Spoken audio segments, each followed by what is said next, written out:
Co-op games that changed everything. Ready, set, go. Okay, when we talk about revolutionary co-op video games, we have to talk about Halo Combat Evolved.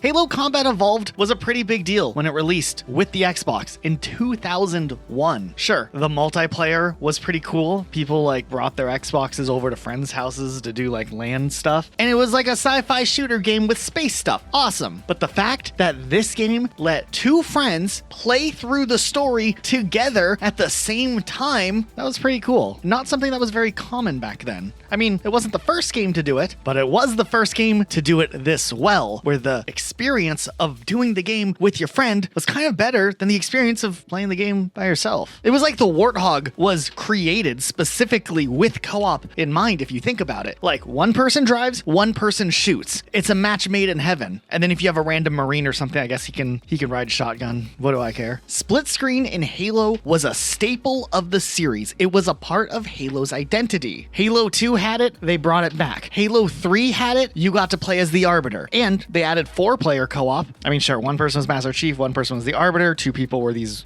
guys. It didn't matter. It was 4-player co-op. And Halo 3 pushed the boundaries even more, giving you online cooperative play. Halo was doing stuff for co-op players everywhere until they weren't. ODST, Halo Reach, and Halo 4 all had the same features that were in Halo 3. But for whatever reason, Halo 5 Guardians, they were like, you know what? Who needs split screen? Nobody cares about split screen. Cut from the game. This is like a logic that never has made sense to me. A loved feature that's in a game series that was technologically possible all the way back in 2001 somehow couldn't be done in 2015. Turn the graphic settings down, turn the other stuff down when you're playing co-op, but make co-op happen locally split screen. Don't remove something that was there through every single game. Halo 5 Guardians was especially bad because it was the first Halo game on the next gen console at the time, the Xbox One, that people already did not want to buy. But now if you want to play Halo 5 Guardians co-op, which mind you, the game was essentially designed in a way that co-op was intentional. I mean, there were squads of 4 characters per group through the story, whether you're Osiris or the few levels you actually got to beat Blue Team. So a game that was made with co-op in mind doesn't have local co-op. If you want to play this with your friends, you got to convince 3 of them to go and buy Xbox Ones and Halo 5 Guardians and Xbox Live. And I'm not saying it's completely crazy to encourage your gaming buddies to, get a console to play a game with you on. But I mean, bro, you're trying to convince them to play Halo 5. That's a tough sell. Don't worry, 343 Industries and Microsoft and Xbox all listened to the fans when they were upset, rightfully so, for split screen not being in Halo 5, and they said that, don't worry, all future Halo titles will have split screen. We're back, baby. Halo Infinite. They launched the game without co-op altogether. I swear, if you didn't follow Halo history, you would think I'm just making this stuff up. This is how it is. No co-op day one. Okay. They said it would come in a future update. The future update was 1 year later. They finally got co-op working, and they still didn't have split screen. No local play still. It was planned, apparently, and then they were like, you know what? This is too confusing. Forget what we said in the past. We're just not doing it. And they said they canceled the feature. Some fans were able to, trick the Halo game somehow into letting them play split screen for a little bit, and it kind of worked. So, I mean, some progress was made at some point and they just gave up. But come on, guys. How are you going to do this to Halo? Just let people play split screen. Is it really that taxing on the game engine to, have this happen? It was on the original Xbox. Matter of fact, co-op first-person shooter games existed as far back as the Nintendo 64 even. Perfect Dark is seriously an underrated game from the earliest of the 2000s, but a game that did a lot for cooperative play. Perfect Dark originally released in 2000 on the Nintendo 64 and was one of my favorite video games of all time as a kid growing up. I already was a big fan of the GoldenEye game. I was too young to play it, but you know what? Older brothers buy games without mom knowing and let you play them. Perfect Dark was the spiritual sequel by the makers of GoldenEye, and this was the better version of GoldenEye in every way possible. The graphics were better, the music was better, arguably. GoldenEye's music kind of slapped, I don't know. It had a future setting, it had voice acting, an interesting story, there was sci-fi sci-fi elements. First, you're like a secret agent, then boom, there's aliens involved. But don't worry, these are the good aliens, but there's worse aliens that we do have to worry about. Crazy game, great game. Xbox is gonna mess it up now that they're working on a reboot. But this game for 2000, a year before Halo Combat Evolved came out on Xbox, also had split screen co-op. Go for it, go nuts. One person is Joanna Dark, the other one is not Joanna Dark, blonde-haired character. It didn't really matter though. The game had split screen, and that was what was important. When it was time for me to play a game with my friends, I would recommend this one because we could play it together, and that was really cool, like a story, and go through some of it. It didn't work all the time. There was one level where you have to like invade some secret base in the snow. This is like a stealthy mission where you have to like steal a disguise and then use the disguise to infiltrate an airplane and board as like a fake flight attendant. There's only one disguise, so one person does the mission or half of the mission while the other person waits outside, and then finally when you get into the base and you have to like go loud or whatever, the other person can come inside. But yeah, no, I think that was a little goofy. But hey, they were like, you know what? We don't have time to program this differently, but co-op's important, so they can wait outside for a little bit, and I'd rather have that than no co-op at all. Halo Infinite, on the other hand, they had battle passes working, but no co-op. I don't know. Do you guys realize it's been 14 years since Portal 2 came out? That is insane to me. I got this game by doing yard work for a family friend. The dude hired like me and some of my friends to, I don't know, move mulch or something. And we worked like 6-7 hours in the heat.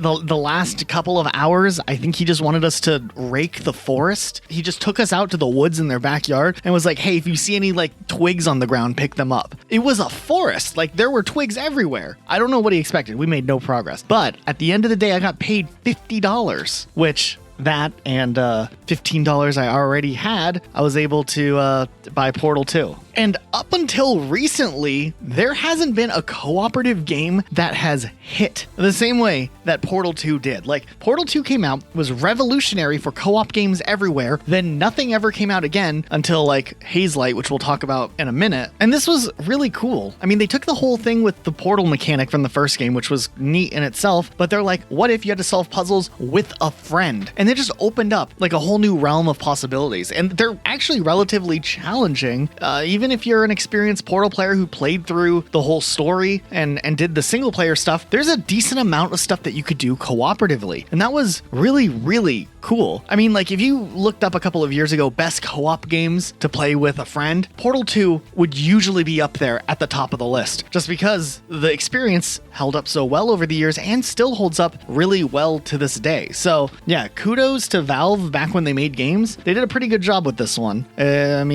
I think, you know, more co-op things like this should exist, but hey, at least they still held up now. You know, in the late 2000s, zombies were all the hype, and there was a bunch of video games that were trying to capitalize on this hype. Pioneers of the genre included Dead Rising in 2006, Call of Duty World at War with its zombies mode in 2008, or Red Dead Redemption Undead Nightmare, where they zombified the Wild West in 2010. But one of the games that came out in 2008 was a very special co-op experience, and that was Left 4 Dead, made by Valve Software. This game quickly became one of the top co-op games at the time, because what you could do in this game was unlike any other. You were able to actually play through a linear campaign with your friends that kind of was interesting and kind of had a lot of different and varied settings, where every level it felt like you were actually progressing through like a town or a city, you know, like you were actually progressing through the environment. This was a meticulously designed co-op experience, and unlike other zombie games that focus on solo survival or like competitive multiplayer, Left 4 Dead forced players to work together or die alone. You had to position yourself separately from your teammates. You had to do resource sharing, like, you know, like if someone had low health, you had to maybe give them your health package, stuff like that. And that was just kind of unique at the time. Now, also the AI did help a lot, because the way they spawned in zombies was pretty smart.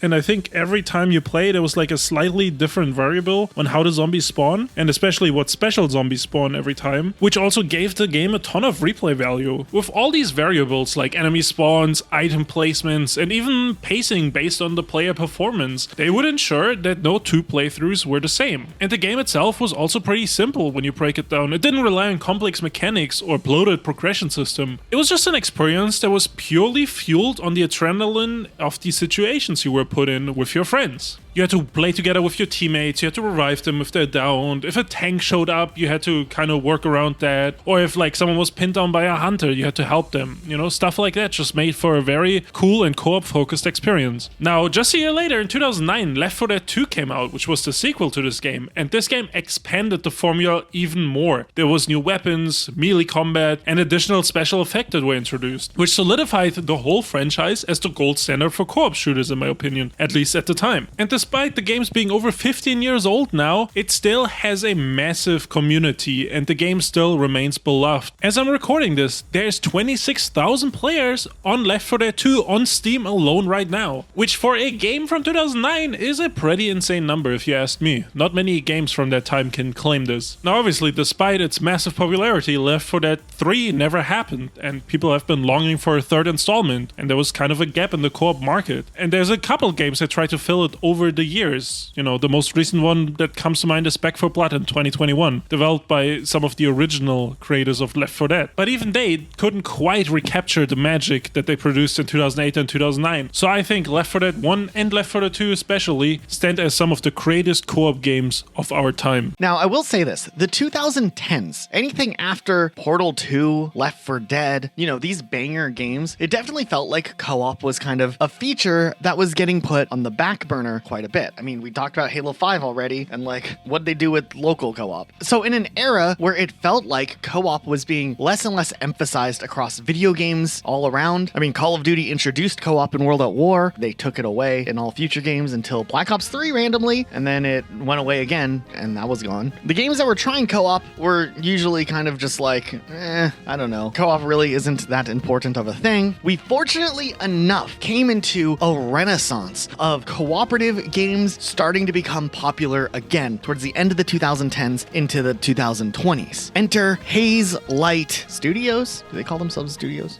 They do. I wasn't sure if it was Hazelight Studios or Hazelight Games or something like that. Okay, not a lot of people knew much about Hazelight before their first game. The founder of Hazelight was Joseph Fares. He was like a film director, and he worked specifically on Starbreeze Studios' game Brothers: A Tale of Two Sons. It was a single player game, but you had to like control two characters at the same time. So it had this like, you know, weird but interesting stylization to it that made it unique. With that success, Fares decided to start his own studio altogether. He hired on a lot of the core members who worked at Starbreeze on Brothers, and then they made a deal with EA that EA would publish their games, and it was like an interesting little like collaboration type thing going. They announced it at the Game Awards back in 2014, but outside of like the little announcement, people were like, didn't know what was going on here. It wasn't until, interestingly enough, all of the Star Wars Battlefront 2 controversy was going down with the whole like star cards and pay-to-win accusations towards that game and just the weird stuff that was going on with that game prior and leading up into its launch. Hazelight had announced A Way Out, which would be a cooperative experience through and through. And at the Game Awards, Fares took the stage to talk about A Way Out. And like, I don't know, this was wild. People were like, what is going on in this speech? Like, is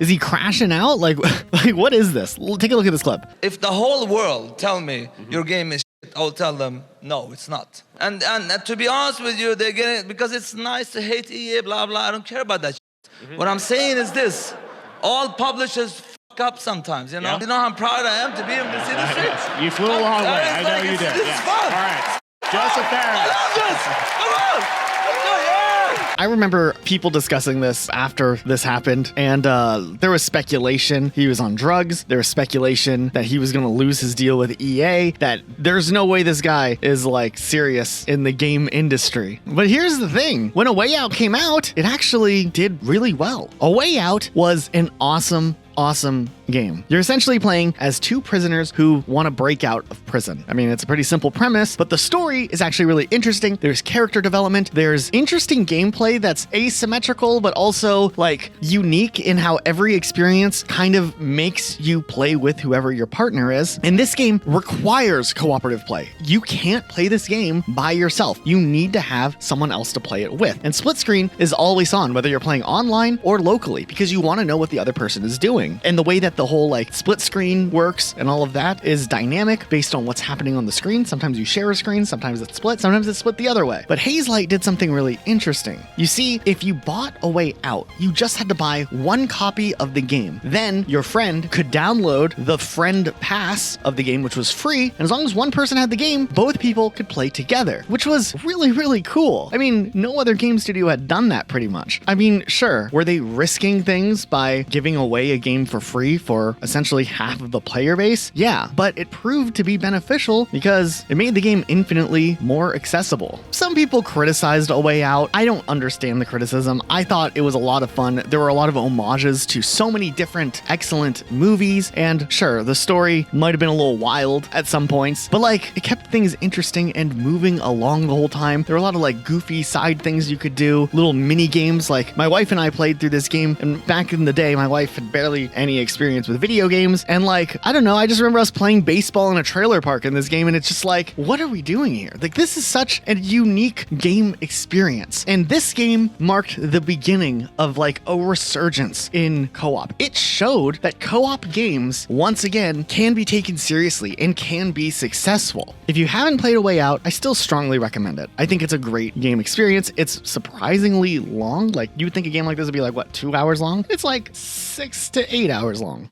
And while Hazelight was getting a lot of attention, there was another franchise that was kind of brewing in the background that was also going to try to bring co-op to the forefront and take it on by storm, and that was the Dark Pictures Anthology, which, I'll be honest, I don't think that the Dark Pictures Anthology is the most marketable name for a cooperative series. It sounds like any generic horror game, and I feel like a lot of people probably overlooked the fact that the Dark Pictures Anthology existed. I remember just seeing the Dark Pictures Anthology Man from Medan on Game Pass back when it was on Game Pass, and I was like, what is this? Like, but then I saw it was co-op, and I was like, all right, well, I don't know, maybe I can convince Luke to give it a try, and we'll check out what's going on here. Now, this game is developed by Supermassive Games, the same people that made Until Dawn. And while you can play the game in a single player setup, the whole game is kind of designed with cooperative play in mind. There's 5 different characters, typically 2 of them are played at the same time, and you have to work with whoever you're playing with and make decisions together to impact the story and see if you can keep the main cast of characters alive through the entirety of the story. Or, I mean, if you don't like someone, you can let them die too. The games, of course, have multiple different endings, a lot of like different things you have to uncover, some crazy action sequences that have quick time events. And man, if you are not good at quick time events, you might die. But you know what? As goofy as the story seemed at the beginning, like, it went somewhere. They had a lot of twists and turns, and that was cool. But I think what we were more excited about, despite the fact that I guess the game didn't review incredibly well. I mean, it was a little bit buggy, but like the experience was still neat. The best part was this was the beginning of a cooperative series that would pretty much release annually through its first season, with multiple games coming after Man from Medan. There was the Dark Pictures Anthology Little Hope, which had that eyebrows kid. Will Poulter starred in it. The next year, House of Ashes would come out, which had Ashley Tisdale from The Sweet Life of Zack and Cody and High School Musical starring in it. This one was probably my favorite of the Dark Pictures stories. And then in 2022, we had The Devil in Me. And then this one was like, you're a film crew going to like some murder castle or something. It's like a creepy hotel, but it was cool. Are these games outstanding 10 out of 10 experiences? No. Are they worth checking out and playing with a friend? Absolutely. You will have a great time. Don't worry about the reviews. For the most part, they're pretty fun experiences. Now, they've taken a little bit of a break between seasons 1 and season 2, but we did see a teaser for the new Dark Pictures Directive 8020. It looks sci-fi themed, which will be pretty neat, like some space colony stuff going on. But look at that. They don't put the Dark Pictures Anthology like right at the top, at the front of the name anymore. I don't think that was the best thing for marketing. Like, make the game stand out on their own, and then people can know that's Dark Pictures. They can do a quick Google search. While this series might not be the most acclaimed, polished experience, deserving of 10 out of 10 Game of the Year awards or something like that, it was great to see a bigger focus on cooperative games coming back to the forefront during this time. And, of course, back to Hazelight, which we were just talking about, they were keeping things moving as well, and their second game was a pretty big hit. It Takes Two. It Takes Two was like really, really well acclaimed. It ended up winning Game of the Year. It was cool to see a cooperative game like this be so successful, especially with the whole Haze Light policy of making it where if one person buys the game, the second player can just join in with a friend pass for free. They don't have to spend money and buy their own game to play, which made the game way more accessible across the board. Now for this game, I never actually played through the game in its entirety. It is a surprisingly long game, which is a good thing for a game like this, but I did play through it a little bit. Matter of fact, Luke and I spent quite a bit of time playing through it a while back, and it was a good experience, but we never really came back to it after we played a couple of days on it. Yeah, I do remember that, and it was a good game. I mean, I don't know how far we get into it, but we probably got halfway through it, probably, roughly. I remember there was like some space stuff going on, and I think we found the A Way Out Easter egg, like accidentally. Where it was like a reference to the characters from A Way Out. It was like some audio lines or something. And I think that was it. I remember this like whole thing where we're like in a tree or something. Do you remember that? And we're flying maybe? Weren't we like spectating like the gnomes or the squirrels like fighting each other or like they have like a civil war? Yeah, I mean, that game is wild. You know, the story is also about like this couple reconnecting as a little too romantic for the two of us. I like they might have also... it's a good story. I'm just saying, like, we're sitting there at like 3 a.m. playing this like romantic story. We're like hearing about their divorce. It's just like, all right. It's a really fun experience. It is a cool game. The gameplay and the puzzles, the way they're made, it's so intuitive and just so fun. And they really, really have a grasp on how to make a good co-op game. Like, they really nail it every time. They do a really good job at like keeping the experiences varied, so you're not just doing the same thing over and over again, which makes it more accessible if you're playing the game with someone who maybe doesn't love playing games. Like, they'll play casually, but they're not like, going to sit through a 5-hour Call of Duty campaign. They're wanting something, and it always is like presenting something new. I think that helps the experience really move along and keep it varied. But then also, like, the puzzles aren't like super drawn out. They're like short little puzzles, and like you coordinate and figure things out together. And I think that is like it's just really, really good game design at its core. I never felt like the puzzles repeated. I felt like the puzzles might have had similar mechanics, right? But like the way you actually go about the puzzle is always different and has always like a unique spin on it. And I think the general just like constant changing gameplay also helps a lot. Like just you're always doing something different.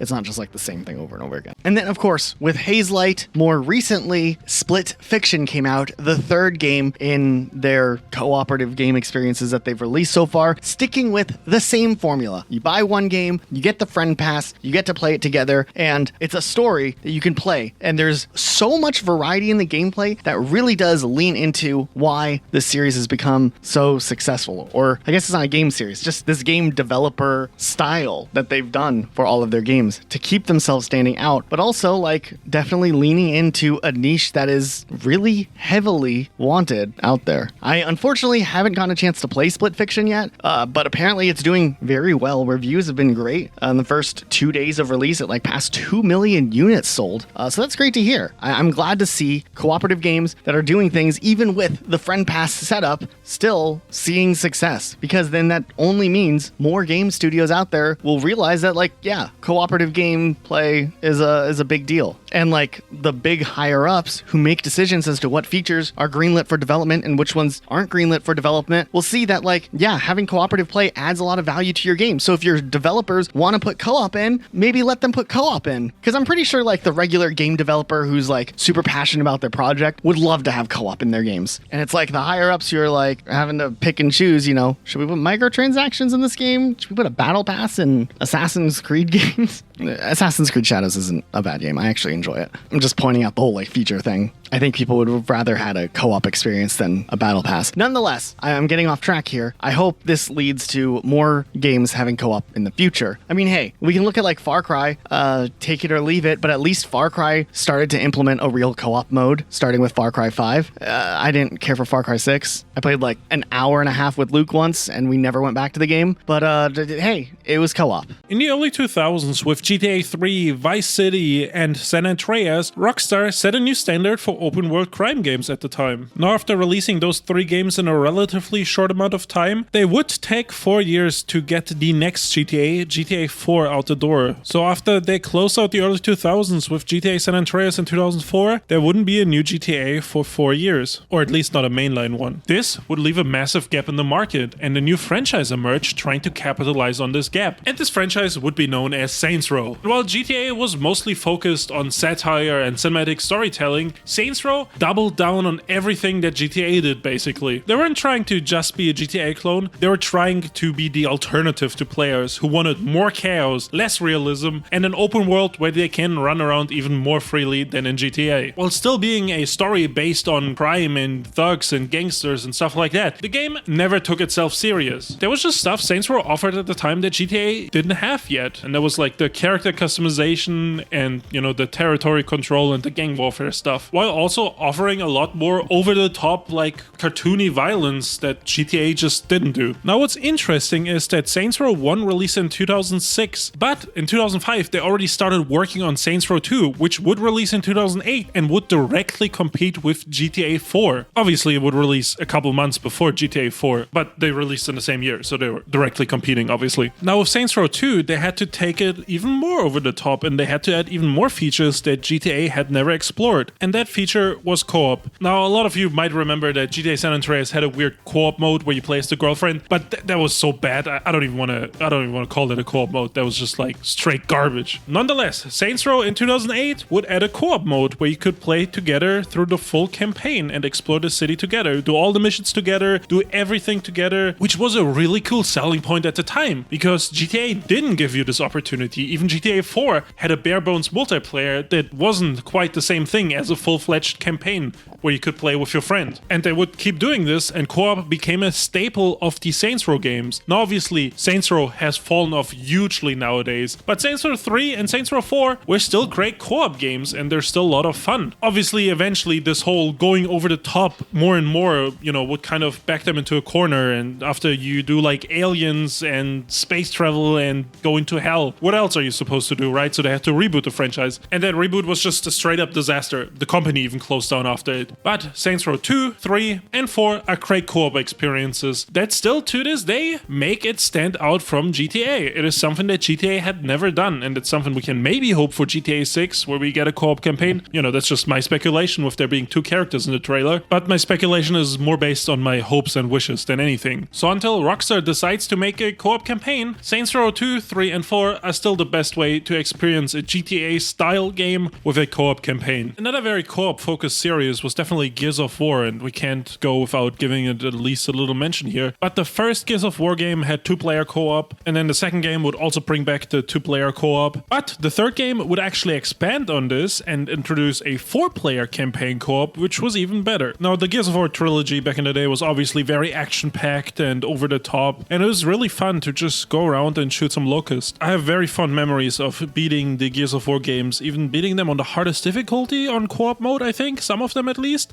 Like, at least for the achievement, so those were some good times. But that isn't the only third-person, action-oriented franchise from back in the day. A game I think a lot of people often forget about is Army of Two from 2008. This game is a third-person shooter built from the ground up for co-op and released by EA. This game definitely felt like a very solid co-op experience, and with it being built for co-op from the ground up, the gameplay was very reliant on you strategizing with your teammate, which, you know, obviously makes co-op games a lot more fun. The story itself was also very over the top. It was like a cheesy action movie. It was pretty cool because it never really took itself super serious. Now, they would try to recapture this charm with 2 sequels, but those 2 sequels sold less and less and were rated lower and lower. And eventually, EA closed down Visceral Games, who were the developer of Army of Two, which obviously was part of EA's shift towards live service games on a grand scale. But I do think Army of Two, the original one from 2008, deserves a little mention in this video at least. Now, of course, don't get the wrong idea with this video. I'm not saying the 2000s were the only time cooperative game experiences existed. If you went to an arcade, there were games you could play with your friends together. Beat 'em up games, sometimes you could play with 2 people. A little bit before my time, there were games like Contra. That was like a big deal for cooperative play. I know this is a little before my time, but I do have a brother who's 15 years older than me and was a pretty big gamer back in his day, and he did introduce my other brother and I to some old retro NES games. We were more like Hikari Warriors players when it came to co-op games. I don't have a lot of experience in Contra, but hey, Hikari Warriors, what a crazy game that's never talked about. Teenage Mutant Ninja Turtles, Battletoads. Old games had co-op. It just wasn't as like crafted of an experience like it was in the 2000s. Maybe I'm looking at it from like a really nostalgic point of view where I'm like, the 2000s were the best for co-op games. But hey, I'll acknowledge the really cool things that were there before that. Now also when it comes to co-op games, there is like a little bit of a questionable genre as to whether or not these types of co-op games should specifically count for this specific type of video. So I didn't feel like we wanted to talk too much about games like Minecraft, which obviously are better with friends. I mean, that's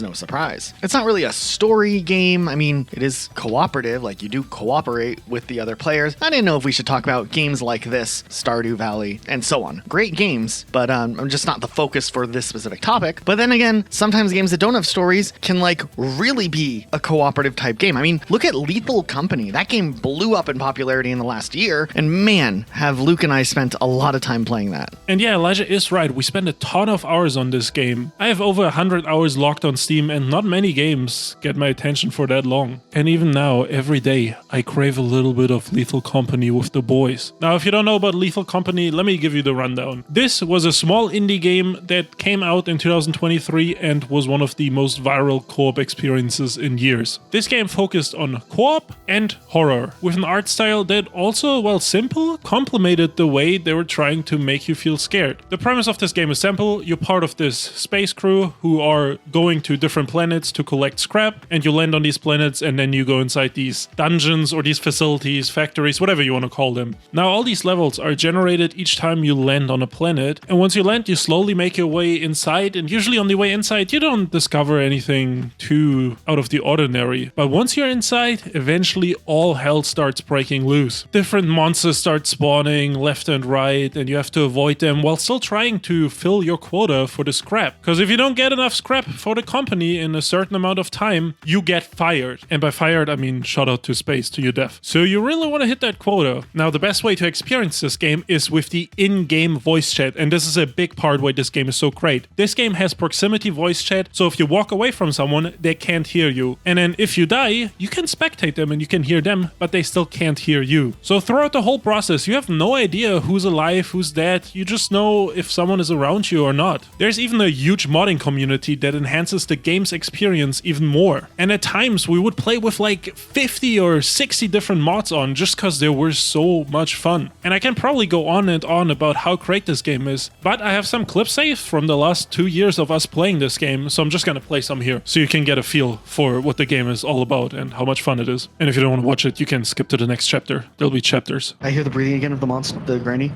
Maybe close the door. Close the door, close.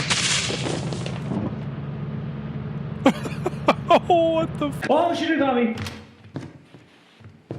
Guys, Yeah. I'm leaving with that. Help, help, help, help!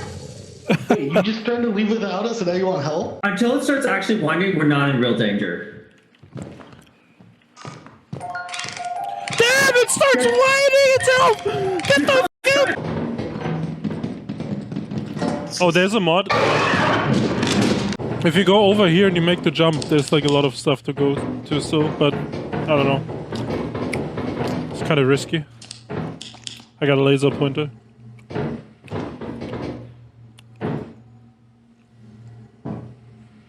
Nope. I'm not gonna make it. Me. No, you can make it, then. Damn, he's right behind you! Holy shit! Elijah? Oh.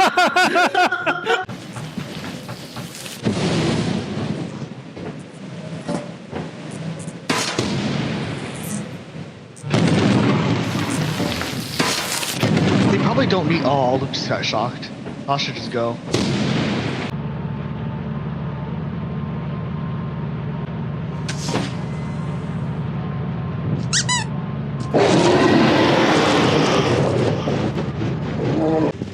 When you go through one of the doors, there's just a sentry gun that looks like a terrible run to get through. So have fun with that.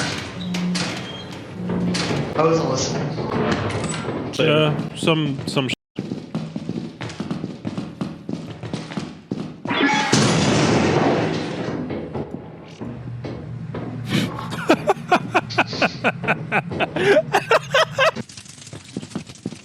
Elijah's Did the match so just fucking protect dead. him from that fucking thing? Nah. Nope.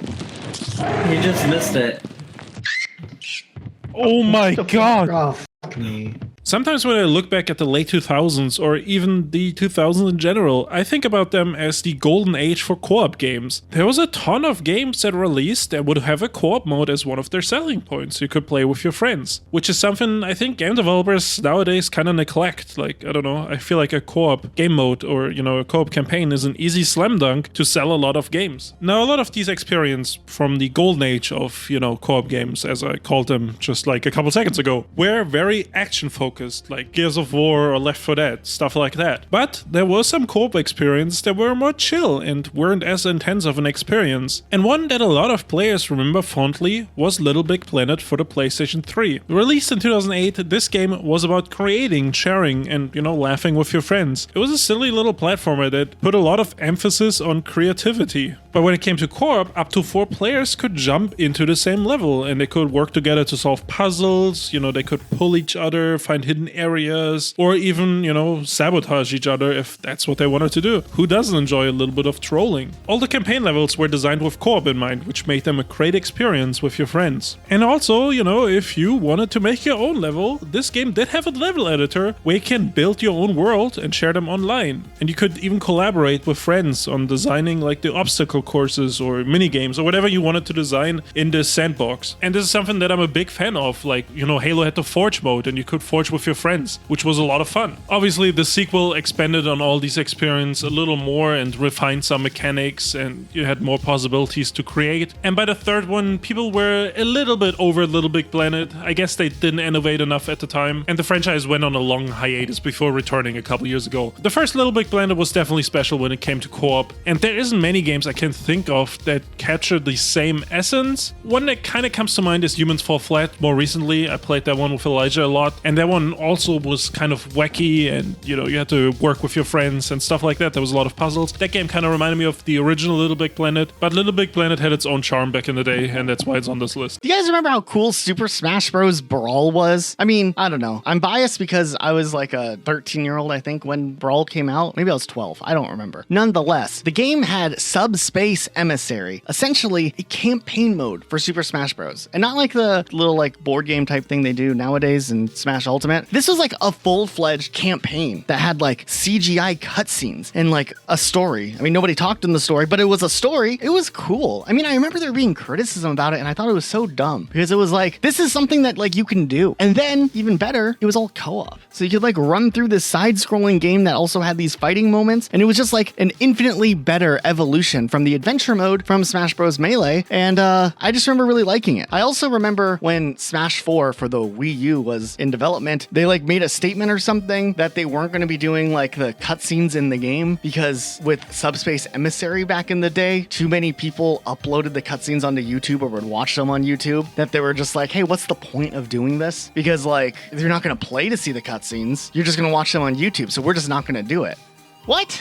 I don't know. I felt like that was such a weird and goofy reason for something that got cut. I don't know if that was the real reason or if that was just the reason that they gave, but I always felt that that was weird. And they were like, we're going to do other things with the budget we would have done for CGI. And to be fair, Smash 4 had some crazy trailers to hype up the game using CGI. So maybe they just reallocated what the budget would have been for in-game cutscenes to hype up stuff like promotional material. But I missed Subspace Emissary. I wish that that would actually return in a future Smash Bros. Because hey, if I could run through it with friends and just like have this little goofy story that connects these characters together, I'm down for it. It doesn't even have to be a good story, just like give us a little something. Another co-op experience a lot of people think fondly of from back in the day are the Splinter Cell games, or at least the 3 Splinter Cell games that had a true co-op campaign. The first Splinter Cell game to introduce a co-op campaign was Chaos Theory in 2005. This focused on a standalone story separate from Sam Fisher's single-player missions, where you follow 2 protagonists called Agent 1 and Agent 2, and the story focuses more on like small-scale spy action, not like World War III spy action like the main campaign. But it was still a very good experience and a lot of people enjoyed it, so they would bring it back for the next Splinter Cell Double Agent, where Agent 1 and Agent 2 would actually return for the story and you would see what they're up to next. This was actually well received once again, and so they would do another co-op campaign for Splinter Cell Conviction. This one actually followed some other agents from the 3rd Echelon or something, but they go on a very similar style mission, taking out some separatist groups Europe in some foreign country. But for some reason, they would end these co-op campaigns, and the next game, Blacklist, would not feature a real co-op campaign and would just have like these co-op missions that were kind of unrelated and didn't really tell a story. While these co-op missions are very short, they're nonetheless a lot of fun. They are actually designed with co-op in mind, and there's even parts in some of these campaigns where you split up and you see different things, or you have completely different tasks. And I think they're still worth checking out today, and I just wanted to give them a quick mention on this video. Castle Crashers is probably the biggest hit that comes out of the Xbox Live Arcade. That game was just so much fun, and for the cheap price of 1,200 Microsoft points, or $15, for people who don't know how much 1,200 Microsoft points are, it was just a banger game that was kind of affordable, and you could play with up to 3 friends, I guess. And yeah, I don't know. It was just really fun. What color Castle Crasher character did you play as? I think I played as the green one. Dude, you would play as the green one. Oh, what do you All mean? right. Okay, you're the red one? No, you're the orange one. I bet you're the orange one. I yeah. was the orange one, Yeah, but of the course you're the green orange one, one. the green one was like notoriously the worst one.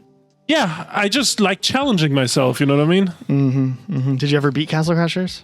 Yes, every day. No, I actually never beat it. Had a feeling you never beat it. It wasn't Counter-Strike. As a okay. Obviously, it's a classic. It's been re-released many, many times over the years, right? Nowadays, it's on the modern consoles. It came out on the Switch, right? We got the remaster. This was, though, a 360 exclusive at first, right? Yeah, it started on the 360, eventually came to PlayStation 3, Windows, OS X, Xbox One, Nintendo Switch, PlayStation 4. And then it would get remasters too. You think it'll come out on the PS6 and Xbox Series X too? No, I hate them all. I hope they suffer and don't get to play Castle Crashers on their systems. I just want to play it on my Switch and be left alone. 12 years after its last DLC, Castle Crashers in 2024 got another DLC, which is actually kind of crazy to think about. And it wasn't a big DLC, but hey, it was a little content update for this classic. Looking up how much Castle Crashers was when it first released, I found an old GameFAQs form from 16 years ago. And someone's like, okay, so the game's supposed to be $15, but I have to pay for 1,000 Microsoft points and 500 Microsoft points, but I can't buy them in increments of that much. And it's like there's this whole like form where they're trying to figure out how they can buy just 1,200 points or however much they need for the $15. And people are like, oh, but if you go and use the Zune website, you can buy points in multiples of 400. If you wanted to save money, not pay for like the 1,600 Microsoft points because you only needed 1,200 to buy it, you could add increments of 400 Microsoft points on the Zune website. If you don't know what Microsoft points were, back in the Xbox 360 days, they didn't use dollars. They just had points. I missed the points, dude. I remember some people were really confused also because they thought gamer score and Microsoft points were the same thing. So they thought like if they saved up Like, I'm enough, rich. they got enough achievements that they could buy a game. But yeah, no, it wasn't like that. I want to talk about a really, really, really good co-op game series. And if you haven't heard of it, it's a must if you like co-op games, especially anything that has like a little bit of puzzle solving in it, but like first person perspective stuff. It dates us back a little bit to early Rocket Sloth days, but I want to talk about the We Were Here game series. There are multiple games in the series. We Were Here, We Were Here 2. We Were Here Together was the third one. We Were Here Forever must be the fourth one. And then they did like the side adventures of We Were Here or something. We Were Here Expeditions, the Friendship. Not a good name. Nonetheless, the games are awesome cooperative experiences. Way back in the early days of Rocket Sloth, maybe when we had like 2,000 subscribers, we reached out to the developer of We Were Here and asked them for review codes for We Were Here 2, and they actually sent them over. Even though we were a small channel, Luke and I played through We Were Here 2, and it was awesome. You are in this weird, creepy castle, and both players start off in separate rooms from each other, and you have to like look around your room and solve puzzles, but the answers to your puzzles are over on the other player's side. So you have to communicate with what you're looking at, explain what you're looking at, so that you can figure out how to solve the puzzle and progress through the game. Now, there's like a whole other thing where there's like a walkie-talkie where you can use the walkie-talkie for extra immersion, and that's cool. We did party chat, which kind of breaks the immersion a little bit, but we couldn't be bothered to actually use the walkie-talkie. But I think the walkie-talkie probably is the better way to play the game. But nonetheless, it is a really, really cool type of game where you're having to just base yourself off of communication skills, and it can get really goofy. I think if we look hard enough, we can find an old clip from that video we did where we talked about We Were Here Too, and it is it's just funny. So look at this real quick. And I have what is this? Is it like? total? No. I have a one that kind of looks like a like the Internet Explorer loading sign. Do you know what I'm talking No, dude, about? I never used Internet Explorer. Like a sand clock. I don't know what to call it. A sand timer? Do you mean like the dude on the boat? No, it's like The turtle? a glass sand thing. Do you know what I'm talking about? Okay, I see a picture, like an icon that has like a guy with holding up two pans. Not really like damn, I don't know how to. It's like explain it. Stickman with like a Arnold head, like you know the show. It's just Arnold? okay, just a stick man. Yeah. Think of a stick man Yeah. with like 3 legs and 3 heads. What? I thoroughly recommend it. Still one of the best co-op experiences. Still not enough people know about it. The first one's free, by the way, on Steam. Maybe on Xbox still.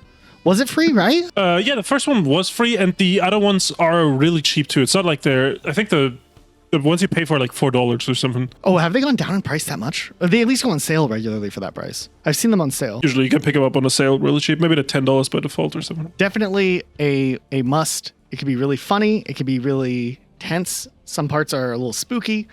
And it's a good time. So, obviously, we can't go on this video without talking about Borderlands, at least a little bit, because those games were pretty good co-op games, especially the second one is probably when the franchise peaked. And, I mean, I don't know, it's just like fun to run around with your friends, shoot up different enemy cams and whatever, do like quests or whatever you do in the game. I only played a little bit of Borderlands 1 and kind of fell off. I actually beat Borderlands 2 and all the DLC at some point in my life, so that is probably the best co-op experience you can have out of the franchise. Borderlands 2 and its DLCs. Borderlands 3, yeah, you know, it's still fine co-op mechanics, but I thought the story was kind of cringe. Was Tiny Tina's Wonderlands as good as Borderlands? No.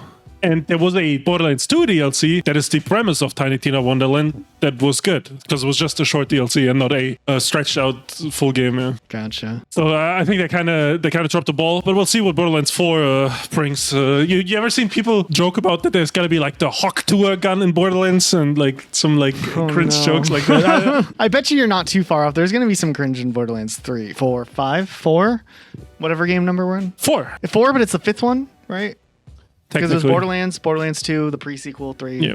4. And Tiny Tina. The pre-sequel was also good, I have to say. It had a different mechanic because you're on the moon the whole game, so the gravity is low. So there's like this mechanic that is kind of interesting. So yeah, I gotta give them that. The pre-sequel also pretty good co-op experience. So, and as we're on the topic of looter shooters, I have Destiny 2 raids on my list next, and Destiny 2 raids are the, what do you call it, like the epitome of is that the right word? The epitome,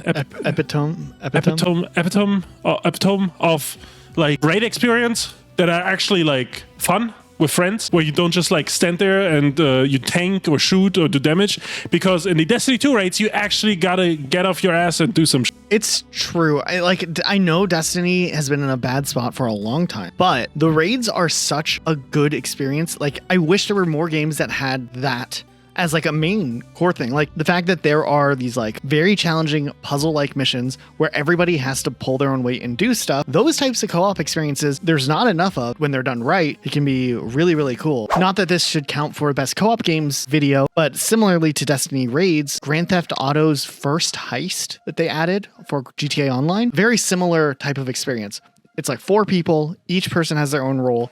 You have to do something at the same time. The timing has to kind of be right. It's challenging, but if you do it right, you succeed. And those, I wish there was just way more co-op games like that. Because those are awesome. Same goes for Call of Duty Zombies. You know, that's also another experience, especially doing the Easter eggs, right? We've done a bunch of them. You know, there's some games where it's not as fun, but you know, if you're doing the classic Easter eggs or the newer Easter eggs, even like on the latest Call of Duties, like Black Ops 6 and Cold War, they are pretty good and they're pretty fun. They're awesome co-op experiences. We're still working on our very long doing every Zombies Easter egg video, you know, just taking a little break. We started like over a year ago. Trying to do every Zombies Easter egg. We were able to get through the one in World at War. We did the Black Ops 1, 2. We got, almost through Advanced Warfare when we finally gave up? Yes, we're on the last one of Advanced Warfare, I think. So we still have a long ways to go, and it keeps getting longer because they keep releasing more zombie maps. But that's okay. This is a live project in the making. Yeah, we'll be working on it until we're in our 50s. We'll release it at the same time as Fallout 5. You know, at this rate, you might get out before Elder Scrolls 6. Yeah. Hightail. Elijah, do you think Sea of Thieves should count for this video? I don't know.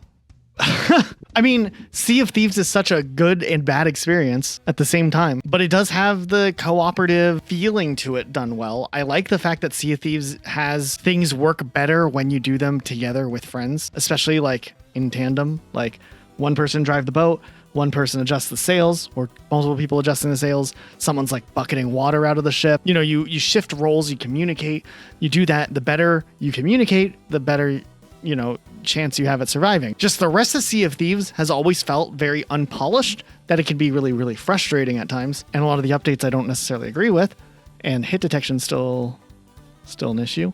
But Sea of Thieves is a pretty fun game. We've had some really great experiences playing that game cooperatively. So I feel like we have to talk about it and include it in the video, but like maybe with like an asterisk. I don't know.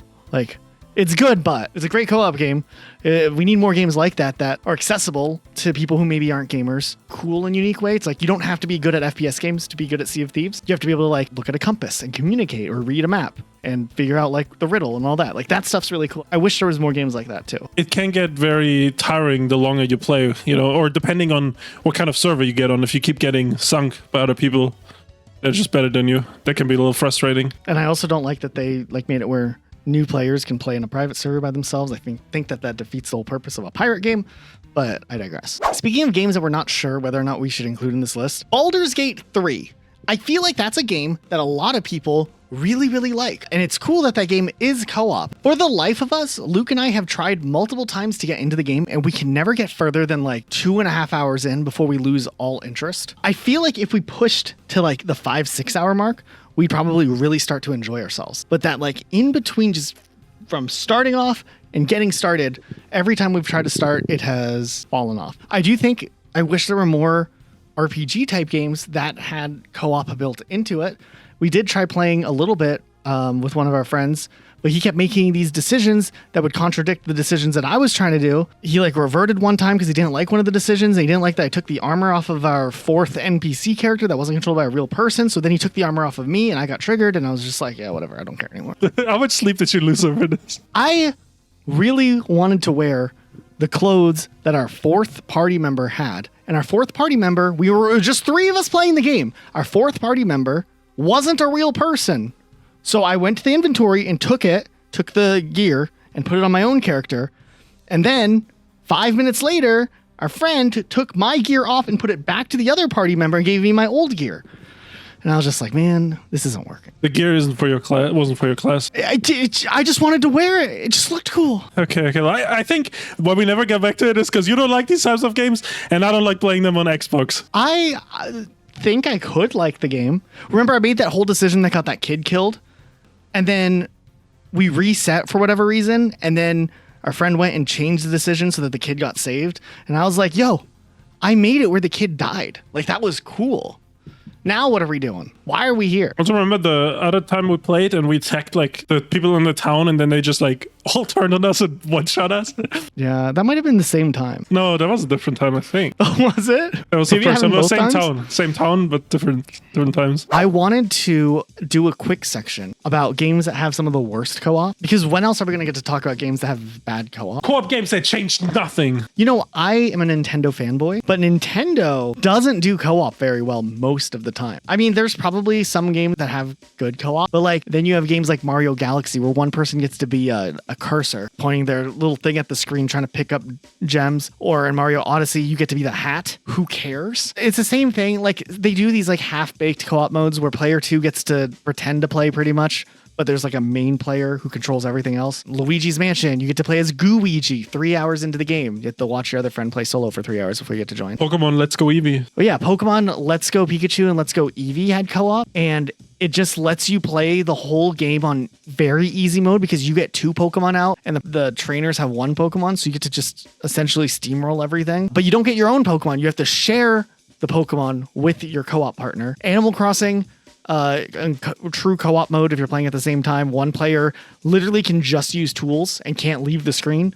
And they can't actually play or do anything else. There's some other goofy ones I'm trying to remember though. I can only think of a good one. What's that? Super Mario 3D World. Like the side-scrolling ones in 3D World do have like decent co-op. Even Mario Wonder had decent co-op. But some of these other games, it just feels weird that they're like, yeah, it has co-op, but I mean, do you really want to do this? It's like when you want to hand your little brother the controller and he's like too young to figure it out. So you're Right, like, and it's not even plugged in, or it's for a Yeah. different system. You're like, yeah, dude, you can play. And they're just like sitting there pretending to play. That is exactly what it's for in a lot of Nintendo games. So it's like, they're co-op, but like, don't count these as co-op games. A game that nobody actually remembers having co-op though, Shadow the Hedgehog for the GameCube, PlayStation 2, maybe it was on the Xbox also. Wild game in itself. But there was co-op in that game, but no split screen. So if you play co-op, the camera follows Shadow, and like it's a fast game, like you're running through stuff, and you are the other character, whoever's Shadow's hero sidekick is for that level. Each level he has like a hero and villain sidekick. But if you're the hero sidekick, you get to play as that extra player. And sometimes the extra character has like its own abilities too. Like I think Espio could run on the walls, but like you can't play the game that way because you can't keep up with the camera. It just makes no sense. It is the hardest co-op game ever just for player 2 because you're just fighting the game itself, not letting you have your own camera. It is insane that even exists, that there even is a co-op mode in that game. I don't know why they would put it in and not even implement it. They were just like, hey, we can do this. Like we have the ability to do this. So let's just like throw it in and just why not slap that it's co-op on. And it is awful. It is an awful way to play a Sonic the Hedgehog type game. Remember when we played the co-op mod for Sonic Adventure 2? Yeah, it was Sonic Adventure 1. Oh, was it Sonic Adventure 1? Okay, yeah. Okay, It was Sonic Adventure 1, and we just messed around literally with it in the like hub world, running around for a minute.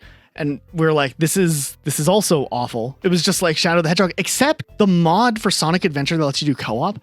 I think it was slightly better than Shadow the Hedgehog because there was at least a button, I think, that let you teleport to the main character that the camera is following, which Shadow the Hedgehog did not have. So like, at least the mod version of that game let you do stuff. As goofy as the whole co-op mod's existence was. Sorry, rant over. I mean, there's also games that like introduce a co-op mode, but it's not like true campaign co-op. Dragon Age Inquisition had like a multiplayer co-op mode, but it was a mode. It wasn't like the RPG. You can't play through the game that way. Far Cry 3 had like its own little like couple of missions that you could do in a co-op experience, but the game itself wasn't co-op. They would do that in later Far Cry games, but not in Far Cry 3. The one that made me so upset, The Quarry. The Quarry's co-op mode is awful. Supermassive has like a really good series for co-op games, Dark Pictures, but The Quarry was a step back to Supermassive's old style of making games, like Until Dawn, where you control just like one story. There's not like split characters that you play at the same time, like in the Dark Pictures games. The co-op mode should just not exist pretty much, because if you're playing with 2 people, as we were in our case, everybody gets to just watch player 1 do everything, and then player 2, and if there's more players, I guess they get to vote on the dialogue options. Whichever option has the most votes then ends up being like what happens. So if you have to make like a decision that affects the outcome of the story, everybody votes, and then whichever decision has the most votes, the story plays out that way, the dialogue gets said that way, the actions get done that way. The weird thing about playing that game 2 players though is that if the vote is a tie, it will always side with player 1. So no matter what I did, whatever vote I did, if Luke didn't pick the same outcome, it would just go to whichever one Luke had. So literally, it just didn't matter that I was there, that we were in co-op mode to begin with. It would have been way better if it just did like a random thing and to break a tie. But I mean, man, what is the point of that game having co-op? It is the dumbest thing. I mean, it was dumb. What did we learn in this video today? You don't like it when you're not the one making the decision in these games. Baldurs Gate 3, The Quarry. I just want to have a chance to make some of the decisions. Some of the time. And not have, when we make a decision and it moves us along, them to revert to change the decision that I did make. All right, so if you guys enjoyed this, I think we put a decent list together. If we missed any co-op games that you think were definitive in defining the genre, then let us know in the comments down below. Also, huge shout out to our patrons and our YouTube members making videos like this possible, especially these long form types of videos. Otherwise, make sure you subscribe if you're new here. And if this, you want to see more content like this, especially if you're watching on TV, That goes a long way. Otherwise, that's it. We'll see you guys next time with a new video.